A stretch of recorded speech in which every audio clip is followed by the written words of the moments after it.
सिख परिवार से बिलोंग करते हैं, परंतु जब यह ज्ञान मिला, जब ज्ञान समझ आया, तो ये जो धर्मों के बंधन होते हैं ये सब छूट जाते हैं, टूट जाते हैं। आप स्वाहा हो गए उस शिव साजन पर, जिसका यादगार पर्व ये महाशिवरात्रि मनाया जा रहा है।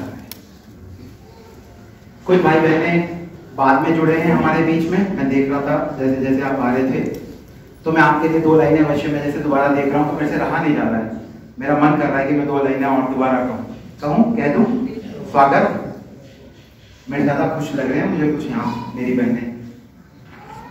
आवाज आ रही है जैसे गगन से, आवाज आ रही है जैसे गगन से, संगीत बज रहा है जैसे पवन से। जब इतने भाई बहन पधारे हो इतनी लगन से, तो कैसे ना स्वागत करें ना। अभी हम स्टार्ट करते हैं इस टॉक शो को।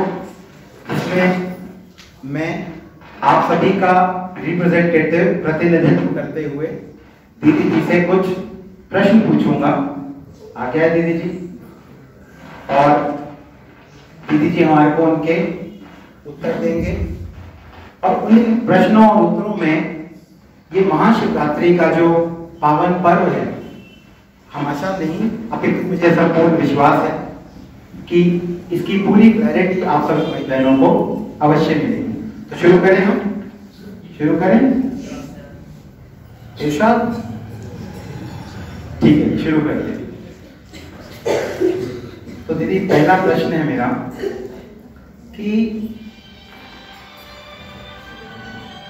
हमारे भारतवर्ष में इतने त्योहार मनाए जाते हैं, इतने देवी देवताओं का जन्मोत्सव भी मनाया जाता है, तो विवाह भी मनाया जाता है, परंतु किसी भी पर्व में रात्रि शब्द नहीं आया। यही एकमात्र पर्व है जहां पर रात्रि शब्द का प्रयोग होता है, तो इसको आप कुछ क्लियर करेंगे? ओम शांति। बहुत अच्छा क्वेश्चन है। अगर किसी का रात को भी जन्म होता है, हमारे में से हो सकता है कि किसी का जन्म रात को हुआ हो, है कोई ऐसा जहाँ बैठे हुए? रात को 11, 12, 1 बजे भी, 2 बजे भी हैं, कई हैं। तो आपने कभी बर्थ नाइट मनाई है? जन्म तो रात को हुआ तो फिर तो बर्थ नाइट होनी चाहिए थी, पर हमेशा ही क्या मनाया? जन्मदिन मनाया, बर्थडे मनाया।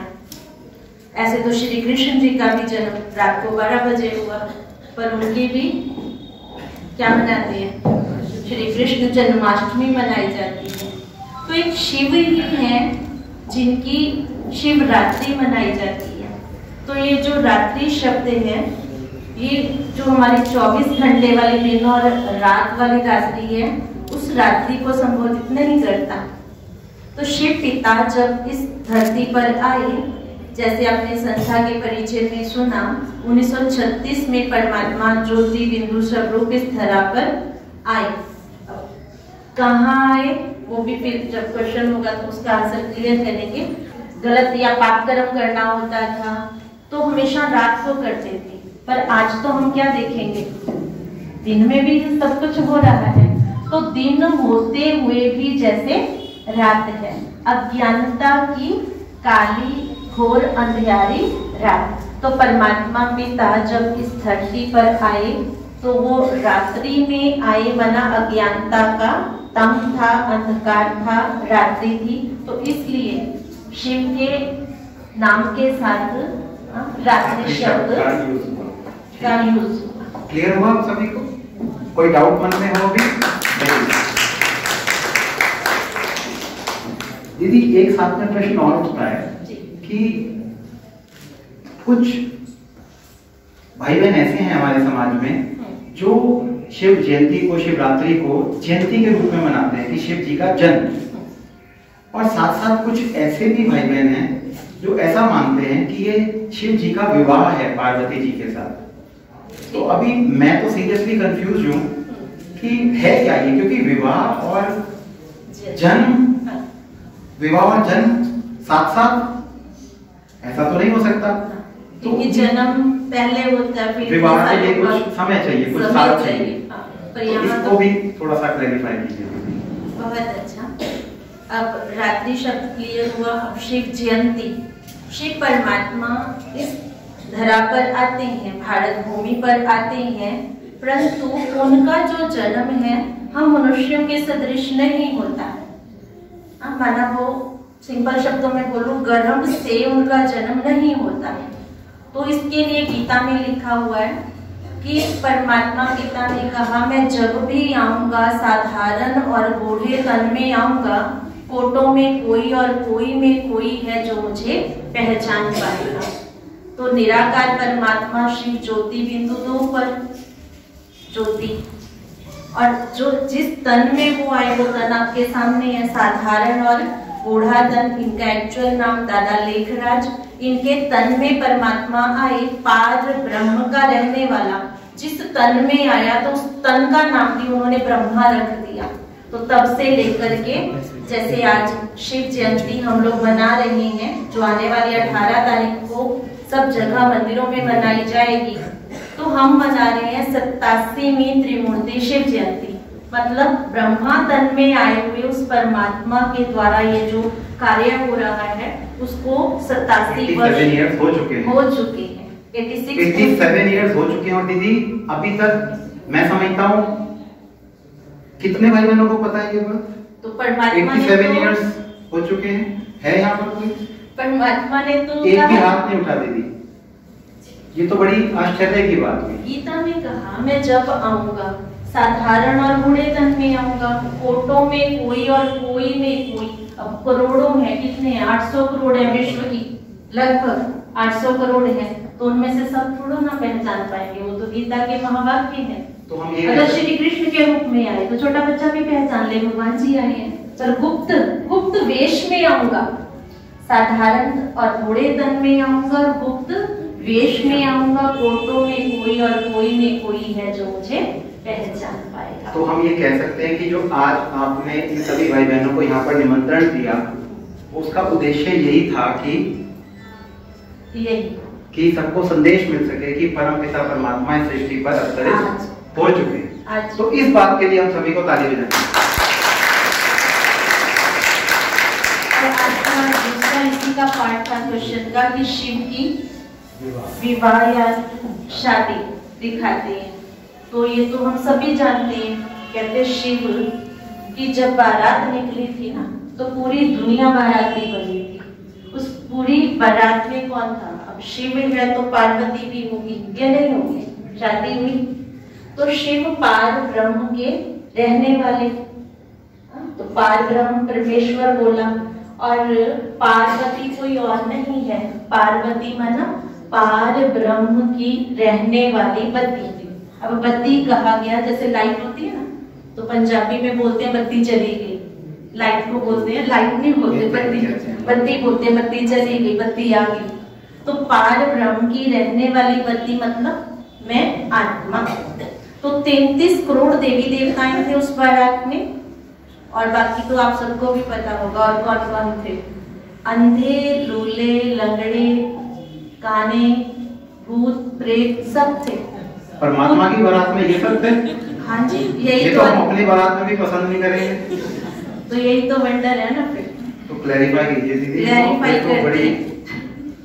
तो परमात्मा शिव को जिन्होंने इस ब्रह्मा तन में आए हुए परमात्मा शिव को पहचान लिया, वो पार्वतियां, वो आत्माएं, वो साथ साथ थी। अब पार्वती तो शिव के साथ साथ होएगी, वो साथ थी।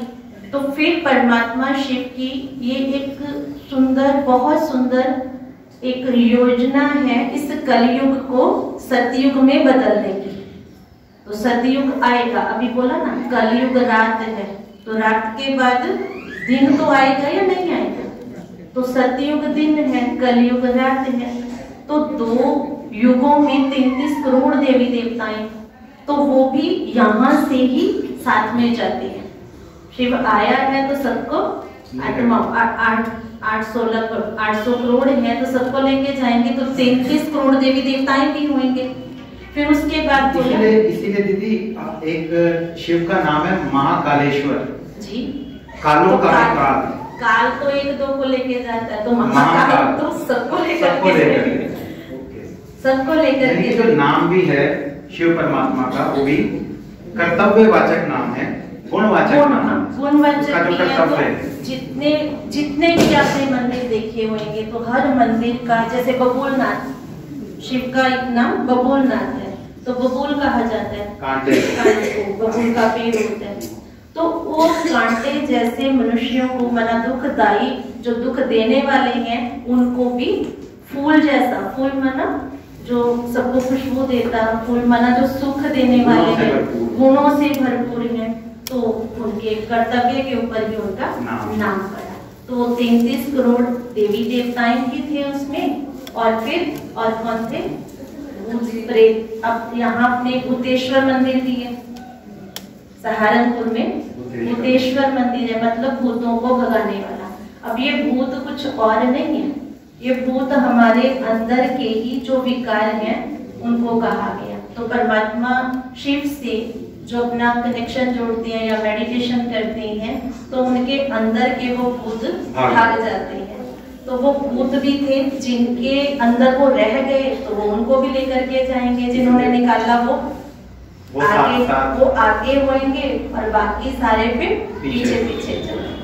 फिर बोला काने भी थे, अंधे भी थे। अंधे मतलब ऐसे नहीं है कि उनको ये आंख नहीं थी, ये आंख तो थी।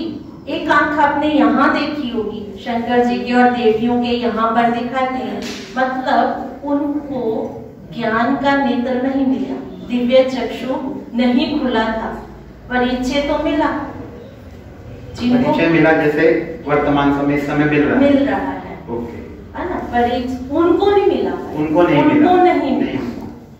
फिर बोलते हैं काने, काने मना मिला तो सही। तो दीदी ये तो खुशनसीब हो गई आप तुम्हारे साथ, है ना, सारे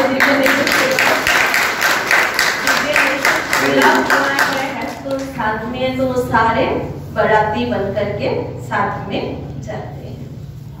तो इस अर्थ से शिव जयंती भी है, तो शिव जी का विवाह भी है, क्योंकि हमारा परमात्मा के साथ इस समय मिलन हो रहा है। विवाह अर्थात मिलन, यही समझ में आया दीदी। तो इस पर 2 लाइनें मैंने लिखा तो जनरल था, बट मैच कर गई जो आपने बताया कि शिव परमात्मा ब्रह्मा तन में आए। कहते उनको भोला, शिव भोलानाथ कहते हैं, कहते उनको भोला, वो ब्रह्मा मुख से बोला, आकर सृष्टि का भेद खोला, दिखाया सृष्टि का गोला। एक्चुअली हमारे यहाँ एक चित्र है, उसके अंदर जो चारों युग हैं, 4 युग जानते हैं ना, कौन से? सतयुग, त्रेता युग, द्वापर युग, कलयुग। तो इसको एक चक्र के साइकिल के हिसाब से दिखाया है। तो इसलिए कहा कहते उनको भोला, वो ब्रह्मा मुख से बोला, आकर सृष्टि का भेद खोला, कि सृष्टि में कौन सा युग कब होता है, उस युग में कौन कौन आते हैं, और दिखाया सृष्टि का गोला। तो थैंक यू दीदी, बहुत बहुत आपने बड़े सुंदर तरह से इस प्रश्न का उत्तर दिया। अगला प्रश्न दीदी ये उठता है कि किसी का भी जन्म हो, जैसे अभी आपने बताया श्री कृष्ण जन्माष्टमी हम मनाते हैं, तो हम बड़े अच्छे पुष्प चढ़ाते हैं श्री कृष्ण जी पर, बड़े अच्छे फल चढ़ाते हैं। परंतु शिवरात्रि पर, शिव जयंती पर, अभी हम 18 तारीख को जाएंगे, तो हम देखते हैं मंदिर के बाहर कौन से फल की रेडी होती है। कौन सा फल होता है? बेर, जिसको शायद अगर मेरे घर में कोई आए या मैं किसी के घर में जाऊं तो कोई मेरे आगे भी नहीं रखेगा, मुझ जैसे तुच्छ व्यक्ति के सामने। और हम भगवान को बेर चढ़ा रहे हैं, और बाहर एक वो बेल पत्र 3 पत्ते होते हैं, और अक, धतूरा, पॉइजनस चीजें हैं सभी, जहरीली, कटीली, और दीदी भांग। वैसे तो मना करते हैं, ये मेरी सारी बहनें मना करेंगी अपने हस्बैंड्स को या अपने भाइयों को या अपने बच्चों को कि ये मत पीना, और उस दिन हम भांग के पकौड़े खा रहे हैं, भांग पी रहे हैं। तो दीदी समझ में नहीं आई सारी बात। आपको आई है समझ में? आपको भी नहीं? ठीक है, बताएंगे। चढ़ाएंगे तो जरूरी है। अब हम क्या करें दीदी? कुछ ऐसा कर लीजिए जिससे कि ये उसका वास्तविक अगर रहस्य समझ जाए तो वास्तविकता में चढ़ा दें, स्थूल रूप में भले चढ़ाएं या ना चढ़ाएं। ठीक। तो आपने जैसे बोला बेल। बेल की अगर हम शेप देखते हैं ना तो ओवल शेप है। ऐसे ही हमने बोला कि यहाँ नेत्र है, नेत्र को भी अगर हम दिखाते हैं तो कौन सी शेप दिखाएंगे? ओवल शेप है। और यहाँ पर है हमारी आत्मा जो इस पूरी बॉडी का कंट्रोलर है, कंट्रोल करने वाली है, चलाने वाली है। तो आत्मा, मैं आत्मा शिव के ऊपर समर्पित हूँ। मैं तो समर्पित हुई नहीं, मैं आत्मा और मेरा ये शरीर, मैं तो समर्पित हुई नहीं, पर उसका प्रतीक मैंने पैर चढ़ा दिया।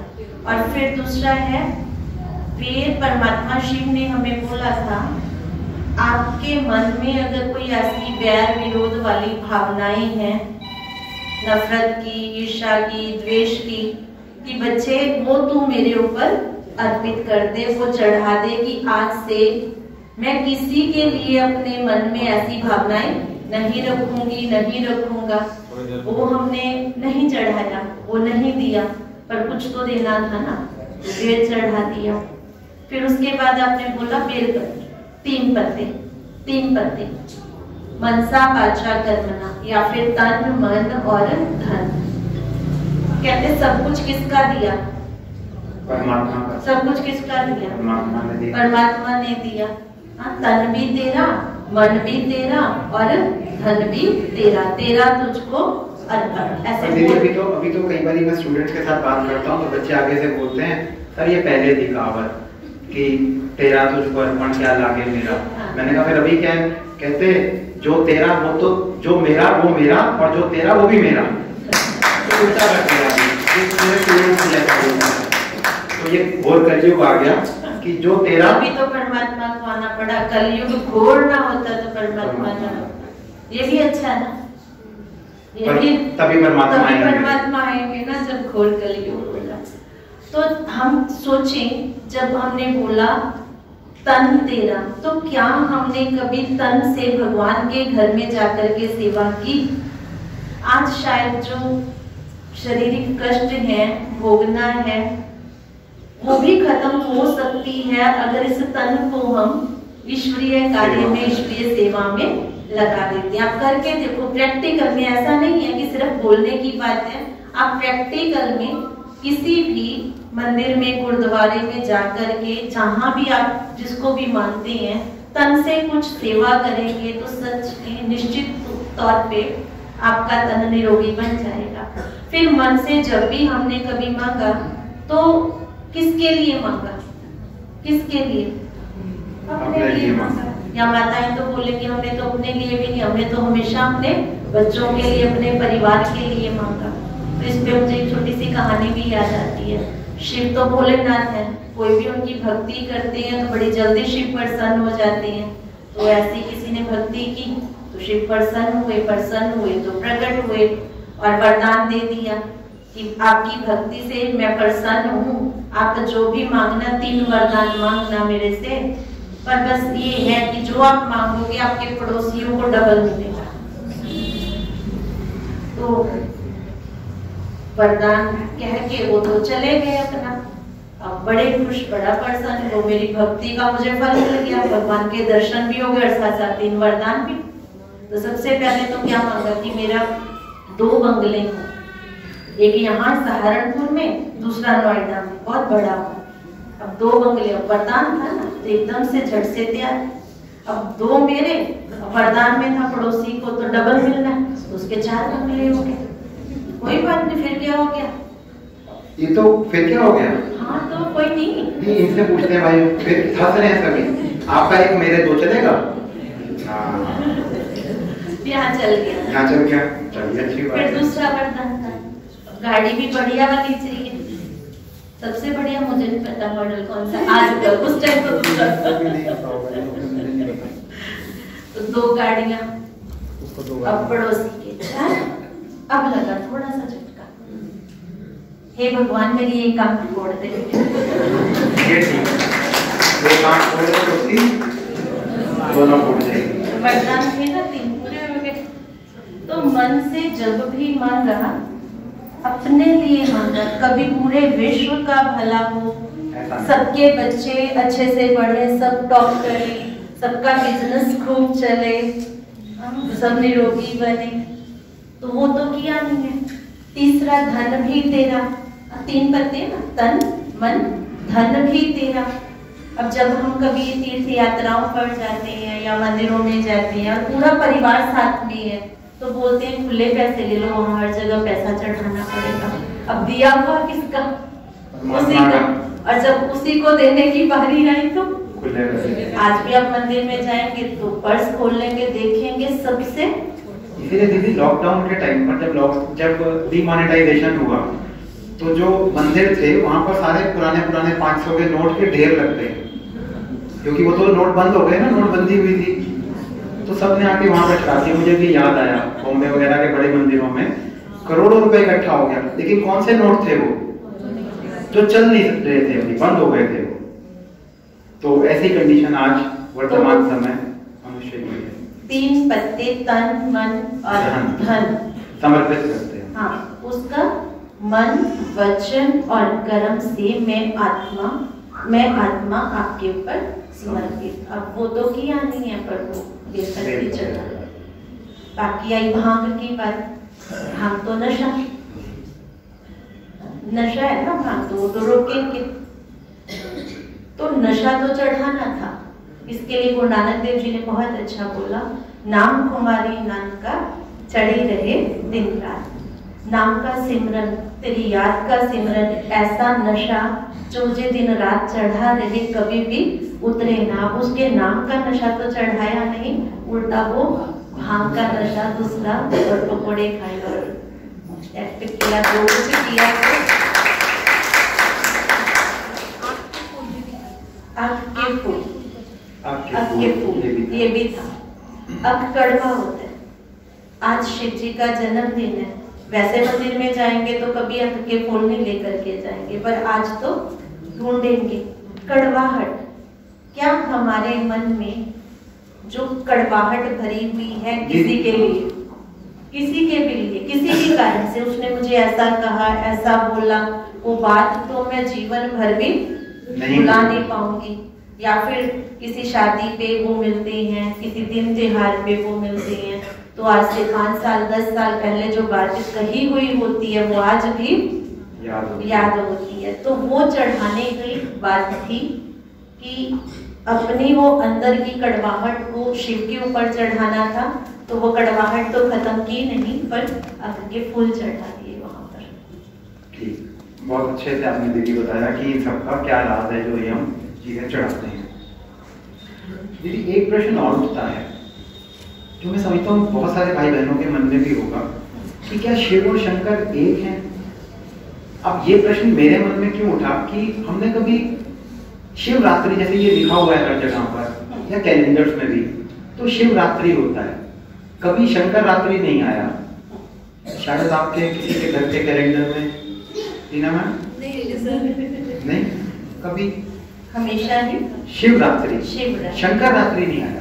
तो अब लेकिन शिव और शंकर को तो एक भी माना जाता है। अभी यहीं पर भी गीत बज रहा था शिव शंकर को जिसने पूजा, तो शिव शंकर, तो यहाँ पर थोड़ी सी क्लैरिफिकेशन चाहिए। आपने जब भी देखा होगा शंकर जी को जटाधारी, त्रिशूलधारी, तो कैसे देखा उनको? हमेशा कैलाश पर्वत पर तपस्या में मग्न देखा। तो सोचने की बात है, अगर वो भगवान है, वो परमात्मा है, तो वो किसको याद कर रहे हैं, किसके ध्यान में मग्न है? अगर वो भगवान है तो आपने ये भी देखा होगा उनके आगे हमेशा शिवलिंग रखा रहता है, तो वो जरूर उस परमात्मा पिता शिव की याद में मग्न होते हैं, बैठे हुए रहते हैं। फिर उनको निर्वस्त्र दिखाया, वस्त्र नहीं है तन पे, ऐसे पूरे कपड़े। बाकी सारे देवी देवता जितने भी हैं उनको कैसे दिखाया? आभूषणों से सजे सजाए दिखाया, सुंदर सुंदर कपड़े दिखाए, तो वो भी देवता और वो भी देवता है। तो निर्वस्त्र माना कि वो अपने इस देह के भान को भूले हुए हैं। और यहाँ पर एक नेत्र दिखाया, तीसरा नेत्र दिखाया, मतलब जिन्होंने उनको देखा या समझा तो शिव भी अशरीरी, शिव निराकार ज्योति बिंदु भी अशरीरी, उन्होंने अपने आप को ये शो किया कि मैं क्या हूँ, अशरीरी हूँ, क्योंकि इस जैसे इस तन को मैंने इस वस्त्र से ढका हुआ है, ये तन है इस वस्त्र से ढका हुआ है। तो ऐसे ही जब कोई साधु संत महात्मा शरीर छोड़ते हैं तो उनके लिए ऐसे नहीं बोलते मर गए या शरीर छोड़ दिया, बोलते हैं चोला बदली कर लिया। तो ये चोला, तो शरीर चोला, तो उनका भी चोला नहीं है, शिव जी का भी। और उन्होंने भी अपने आप को क्या शो किया कि जैसे मेरा देह रूपी वस्त्र नहीं है, मैं कौन हूँ, अशरीरी हूँ। और दूसरा जैसे महात्मा गांधी जी हैं, महात्मा गांधी जी का पूरा नाम क्या है? मोहनदास करमचंद। ये क्यों है? पिता का नाम है सर। पिता का नाम है। तो ऐसे ही शंकर जी बच्चे हैं और शिव परमात्मा है, पर नाम इकट्ठा कर दिया शिव और शंकर। आज भी ऐसे नाम रखे जाते हैं साउथ में, इसमें फादर का नाम भी आता है। हाँ जी। बच्चे का अपना नाम। आपने और भी एक बात से क्लैरिटी और हो जाएगी, जब भी हम गाते हैं तो क्या बोलते हैं? ब्रह्मा देवताय नमः, विष्णु देवताय नमः, शंकर देवताय नमः, और शिव जहाँ तक बोलते हैं शिव परमात्माय नमः। तो तीन देवताएं हैं और शिव ही है परमात्मा। मैनी थैंक्स दीदी, बहुत सुंदर तरह से आपने इसका भी क्लैरिफिकेशन दिया। दीदी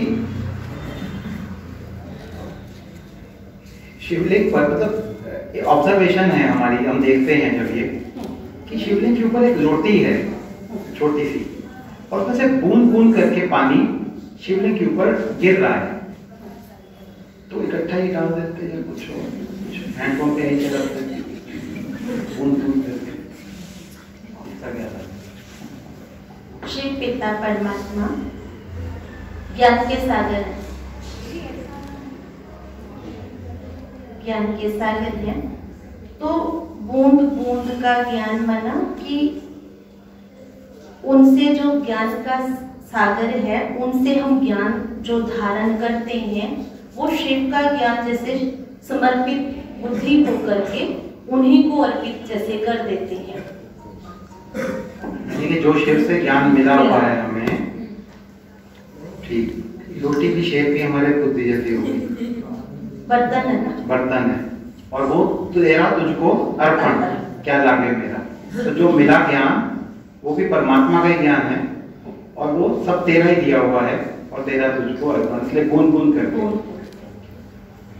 कितनी गहरी गहरी बातें हैं ना जी, देखिए। तो इसको हमने प्रतीकात्मक रूप से सिंबॉलिक फॉर्म में हमने मंदिर में किया, परंतु ये राज क्या है सोचिए, वरना और किसी के साथ ऐसा नहीं है। वरना आप शिव के नाम भी जैसे चर्चा हुई कि पशुपतिनाथ, अब अगर हम किसी को पशु कह दें एक दूसरे को तो लड़ाई हो जाएगी अभी, और वहां कह रहे हैं पशुपतिनाथ, पारसनाथ, बबूलनाथ, विश्वेश्वर, विश्वनाथ, अमरनाथ।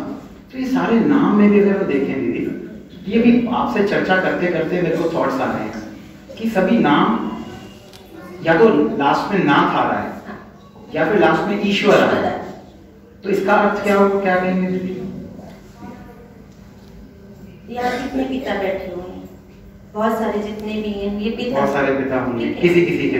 हाँ, तो इनके भी आगे पिताजी होंगे, इनके भी पिताजी होंगे, उनके भी पिताजी होंगे, बिल्कुल होंगे। तो वो बापों का बाप भी है, सबका बाप, सबका बाप, जितने भी बाप हैं दुनिया में उन सबका बाप पिता एक, एक। बिल्कुल। फिर पतियों का भी पति है, जैसे ये पति हैं, अपनी अपनी पत्नियों के पति बैठे हुए हैं, कुछ ठीक है, कुमार भी हैं भले होने वाले पर ये भी कभी भी ये नहीं बोलेंगे कि मेरी आत्मा इस बात को नहीं मानता। हमेशा क्या कहेंगे? मानती, मेरी आत्मा नहीं मानती।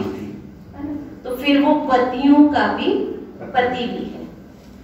तो वो नाथों का नाथ, देवों का देव, इसीलिए महादेव, इसलिए महादेव कहा जाता है। तो फिर नाथ तो है ही है ना। दूसरा अनाथों का नाथ, हम माता पिता के बिगर क्या कहलाते हैं?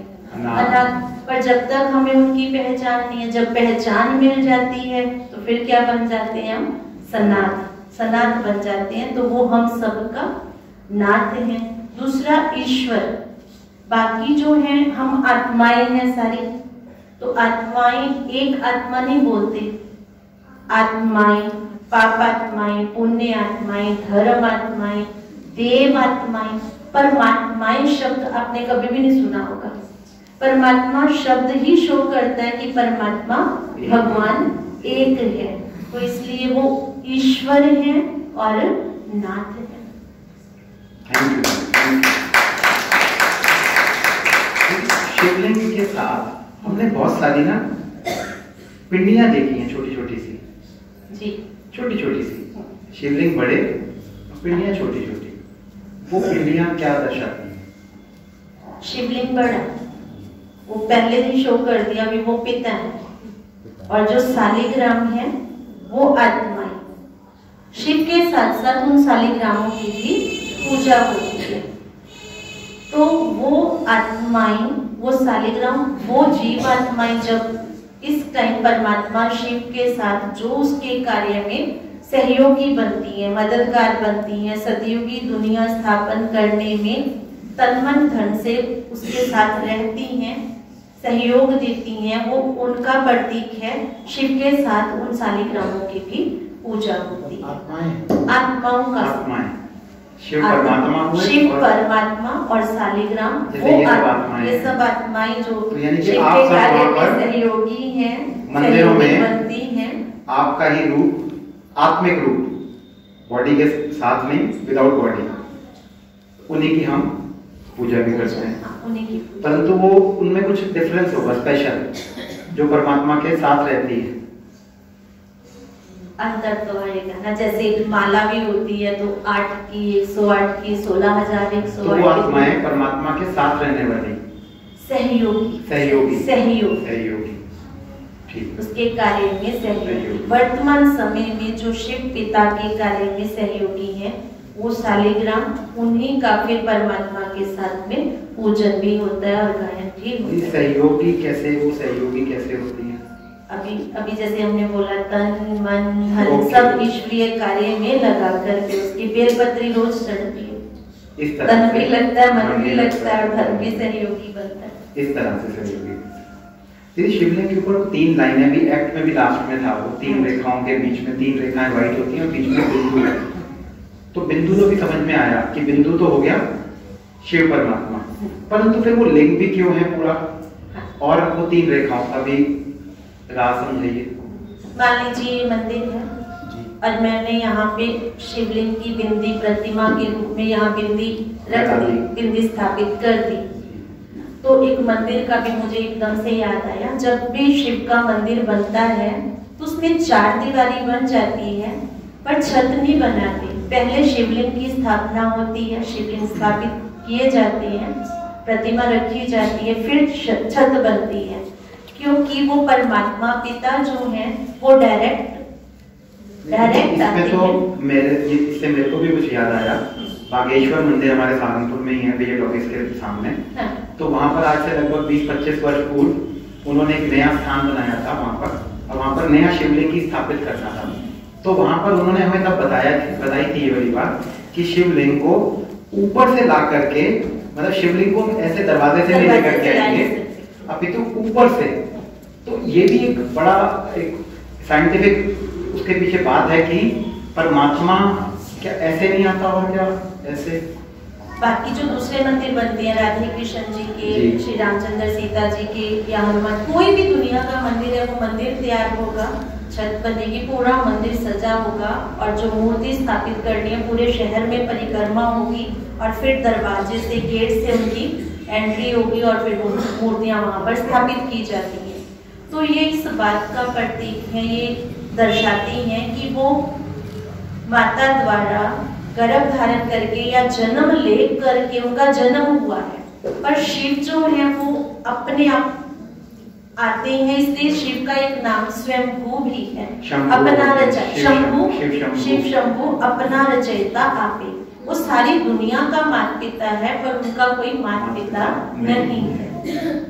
3 लकीरें, 3 लकीरें जो है, परमात्मा पिता निराकार है, सृष्टि का रचयिता है, तो तो उन्हें कार्य करवाने हैं, तो वो अपने कार्य के लिए 3 देवताओं को रचती हैं।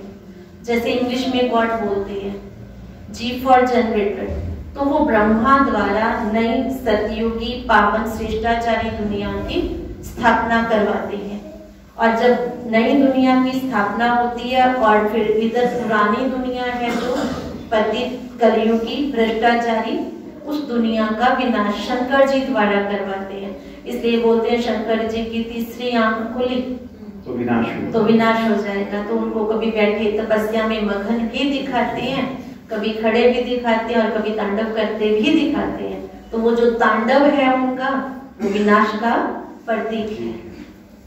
तो शंकर जी द्वारा विनाश, और जो नई दुनिया आएगी तो नई दुनिया की पालना जो करेंगे वो विष्णु के द्वारा नई दुनिया की पालना होगी। विष्णु जी ऑपरेटर हो गए। हाँ, G for generator, Vishnu ji O for operator और Shankar ji D for destroyer.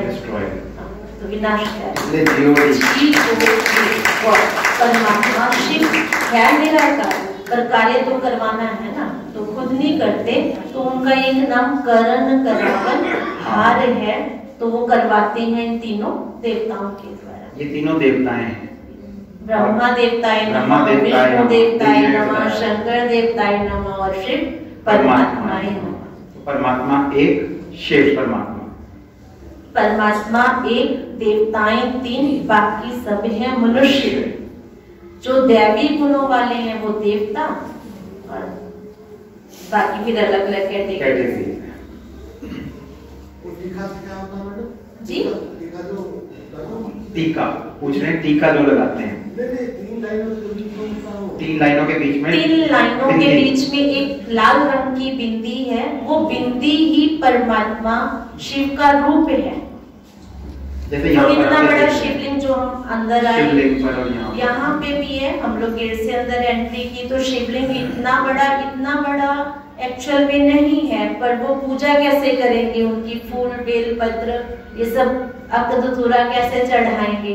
आपने चढ़ाया, बिंदु यहाँ है, आपने चढ़ाया, मैं ढूंढूंगी कहाँ है शिव जी, तो मैं कैसे चढ़ाऊंगी, तो फिर बड़ा सा वो तो शेप ऐसी है कि उसके ऊपर आप कुछ भी चढ़ा देंगे वो सब कुछ नीचे गिर जाएगा, कुछ भी चढ़ाएंगे। ये कलर क्यों होता है, काले रंग के क्यों होते हैं? है जी, काला रंग क्यों दिखाया? काला रंग ही क्यों दिखाया? बहुत अच्छा क्वेश्चन किया। जब हम आत्माएं काली हो गई तो जैसी दृष्टि वैसी सृष्टि, तो शिवलिंग जो एवर प्योर जो गोरे हैं परमात्मा, उनको भी काले रंग का। हम कैसे काली हो गई ये नहीं बात समझ आई। हम आत्माएं काली हो गई और गोरे गोरे लोग बैठे। ऐसे तो श्री कृष्ण जी को भी काला दिखाते हैं, कृष्ण जी को भी काला दिखाते हैं, श्याम भी बोलते हैं तो सुंदर भी बोलते हैं उन्हें। कोई टाइम ऐसा जब वो आत्मा श्री कृष्ण के रूप में है तो वो गोरी है तो उन्हें सुंदर दिखाया। इस पे फिर कहानी सुनाऊं, कहानी के माध्यम से तो सबने सुनी हुई है, वो कहानी शॉर्ट में सुनाऊंगी तो भी समझ में आ जाएगी। श्री कृष्ण जी यमुना के कंढे पर खेल रहे थे, कहते उनकी जो गेंद थी, बॉल थी, वो यमुना जी में गई और वहां कौन था? कालिया नाग था। तो उनकी और श्री कृष्ण जी की युद्ध हुई, लड़ाई हुई, और उसमें कोई बोलते हैं कि उसने शेषनाग ने, कालिया ने रस लिया, कोई कहते हैं फुंकार मारी, तो श्री कृष्ण जी का जो रंग था वो काला हो गया। तो ये सृष्टि एक खेल है, हम सब यहाँ पर एक्टर्स हैं, अपना अपना पार्ट प्ले कर रहे हैं। तो श्री कृष्ण की आत्मा जब सतयुग में थी तो वो गोरी थी, फिर सतयुग बीता, त्रेता बीता, द्वापर बीता, तो जन्म लेते लेते दुनिया के लिए बोलते हैं श्री जो विष्णु जी है वो क्षीर सागर में, तो सतयुग और त्रेता की बात है। फिर यही दुनिया विषय सागर भी बन जाती है। तो वो आत्मा जब पार्ट प्ले करते करते, आत्मा वही है, शरीर का नाम और रूप, रंग, देश, काल को बदलता जाता है। तो वो जब आत्मा यहाँ पार्ट प्ले करते करते आती है तो दुनिया में 5 फनों वाला कोई सांप नहीं है। 5 विकार है, काम, क्रोध, लोभ, मोह और अहंकार, वो उस आत्मा के अंदर आ जाते हैं। अब आत्मा को तो काला दिखा नहीं सकते, तो फिर शरीर को काला दिखा दिया। तो वही आत्मा फिर जब परमात्मा शिव को याद करती है तो वो ज्ञान से आत्मा और योग से गोरी बन जाती है। अब आत्मा को तो गोरा दिखा नहीं सकते, तो शरीर को गोरा दिखा देते हैं, तो श्याम और सुंदर। तो ऐसे ही शिवलिंग भी, जब हम आत्मा इस कलयुग में आई तो कलयुग काला है, तो अंदर के जो थॉट है नेगेटिविटी उसे भरे हुए हैं, तो शिव को भी क्या कर दिया, काला दिया। बहुत सुंदर। आपके किसी और के मन में कोई प्रश्न है? मेरे तो मन के सारे प्रश्न लगभग पूरे हो गए हैं। तो इस बार दीदी अब आप क्या संदेश देना चाहेंगे इस शिवरात्रि पर? अभी 18 तारीख को आ रही है। 18 तारीख में शिवरात्रि है, खूब धूमधाम से मनाएंगे, पर अर्थ सहित मनाएंगे। शिव को जो पसंद है वो, तभी तो वो प्रसन्न होंगे हमसे। वैसे तो आप सब कुछ करेंगे तो भी प्रसन्न हो ही रहे थे। आज तक सबने बोला शिव के भंडारे भरपूर, काल कंटक सब दूर। पर हम देखते हैं, हम पूजा भी कर रहे हैं, पाठ भी कर रहे हैं, सब कुछ भी करते हुए हमारा मन फिर भी डिस्टर्ब रहता है। कुछ ना कुछ बात ऐसी हो जाती है, जो बात मन में घर कर जाती है, उसको हम भूल ही नहीं पाते, मन से निकाल ही नहीं पाते। पर अगर हम सच्चे अर्थों में ऐसे शिवरात्रि मनाएं, कैसे मनाएं? एक क्वेश्चन थोड़ा सा मुझे भी मन में आ रहा है। उस दिन उपवास जरूर रखते हैं, व्रत जरूर रखते हैं। व्रत रखना मना, कल शिव जी का जन्मदिन है, शिवरात्रि है, हमने कुछ खाना नहीं है। व्रत तो यही होता है ना, पर एक दिन पहले से 17 तारीख में प्लानिंग होनी शुरू हो जाएगी, कल को खाना क्या है, बनना शुरू हो जाएगा, लड्डू बनेंगे, वो जो हम व्रत में खा सकते हैं तो वो भी खाएं, भले कोई खर्चा नहीं है। भूखे रहने से तो माँ बाप खुश भी नहीं होते, मम्मी का ध्यान पूरा रहता है, बच्चे ने कुछ खाया नहीं है, बच्चे ने कुछ खाया नहीं है, तो ऐसे परमात्मा पिता को भी रहता है। तो हिंदी में उपवास भी बोलते हैं, उपमना ऊपर, वास मना रहने वाला। तो जो ऊपर रहने वाला शिव है, ऊपर ही रहता है, ऊपर वाला जाने, ऐसे बोलते हैं, या अंदर वाला जाने, ऊपर। तो ऊपर रहने वाले जो शिव हैं, आज पूरा दिन में उनकी याद में रहूंगी या रहूंगा, तो वो करना है, ना कि उपवास रखना है। तो भले खाना पीना रखें, खाएं या ना खाएं, वो तो कोई नहीं, एक दिन नहीं भी खाएंगे अच्छा है, बॉडी के लिए बहुत अच्छा है, वो बॉडी के लिए बहुत अच्छा है। परंतु परमात्मा की याद में रहना, याद में रहना, परमात्मा की याद में रहना, तन मन धन से उसके कार्य में सहयोगी बनना, मनसा वाचा कर्मणा, शुद्ध वाइब्रेशन फैलाना, और अपने मन की कड़वाहट को, वैर विरोध की भावनाओं को आज से ये दृढ़ संकल्प करें। अगर किसी से आज से बोलचाल बंद की हुई थी, इस प्रोग्राम के बाद जाते उन्हें फोन कॉल करेंगे, कर सकते हैं, फोन तब वो प्रैक्टिकल में होगा ना। अगर आज नहीं कर पाएंगे तो कल को फिर मन बदली हो जाएगा, मन कहकर रहने से अगली शिवरात्रि पे देख लेंगे, इस बार में प्रैक्टिकल में करना होता है। ब्रह्मा कुमारी जो ये हमारा इंस्टीट्यूशन है, ये इंस्टीट्यूशन, ये संस्था किस प्रकार से आप सभी की मदद कर सकती है? ये जो आपने सारी बातें बताई इतनी, तो ब्रह्मा कुमारी संस्था, अब वो तो करते आ रहे हैं, जैसा भी करते आ रहे हैं, परंतु आप बहनें किस प्रकार से मदद कर सकती है? हम मदद कैसे कर सकते हैं? जिस भी मोहल्ले से आप आए हैं, ठीक है, तो आप हमें बताएंगे, हम वहां जाकर भी घर घर में ये संदेश देंगे, ताकि हर घर स्वर्ग बन जाए, हर घर में सुख रहे, हर घर को शांति का अनुभव हो। क्योंकि आज हर आत्मा सुख और शांति चाहती है, धन धान्य से, वैभवों से परिपूर्ण है, सबके पास सब कुछ है, पर चाहिए तो सिर्फ एक शांति चाहिए, सच्चा प्यार चाहिए। तो ऐसे हमें ये यूज कर सकते हैं इस प्रकार से। करें समय भी बिल्कुल। थैंक यू, आप सब आए यहाँ सभी का बहुत बहुत थैंक्स, टाइम निकाल करके इतना, और मुझे अच्छे से पेशेंस से सुना बैठ करके। गुणी आत्मा तो है ही।